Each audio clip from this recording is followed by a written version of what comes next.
We have only 3 levels of governance at the portfolio level, the program level, and the product team level. Each of those is anchored on our product model structure, product teams, program teams at the product line and product group level, as well as a portfolio team that is ultimately accountable for the value that's delivered in that specific portfolio. The whole theory of a product-driven organization is that in order for Agile practices and culture to really unlock the business benefits, the promise and the potential of Agile, we require a specific ecosystem.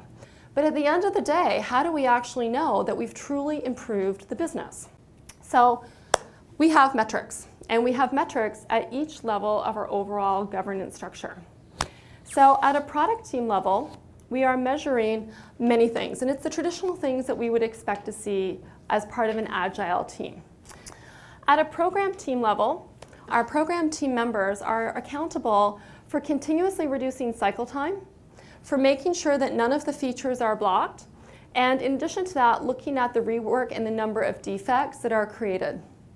Cycle time is one of the ones that we spend the most time talking about because you heard me say earlier that within our program teams, we are continuously holding those program team members accountable for continuously improving the flow of value through the system. So our portfolio teams are the group that's responsible for looking at what is the overall cycle time.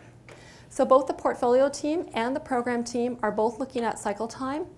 Our portfolio team is also looking at what's the cost to value. So how much are we actually spending and how much value is being created? They're also looking at things like early return on investment as well as capitalization. So kind of our big ticket financial outcomes that are also promised when we move to Agile. At Leading Agile, we believe that it's not just about the activities. It's not about checking the box and having an activity plan. I'm going to do all of these activities. I'm going to do a training session on stand-up meetings. I'm going to improve the quality of my retrospectives. That's all really good stuff. But what works for one team might not work for another team. We're actually measuring the outcomes. How do we actually know that our activities are having value, that our activities are helping to move the needle, and how well our teams are doing to really achieve the business benefits that we're after to improve the quality of the business? When we move to a product organization, we're being very thoughtful and strategic about how we form teams specifically to co-locate, to encapsulate for dependencies.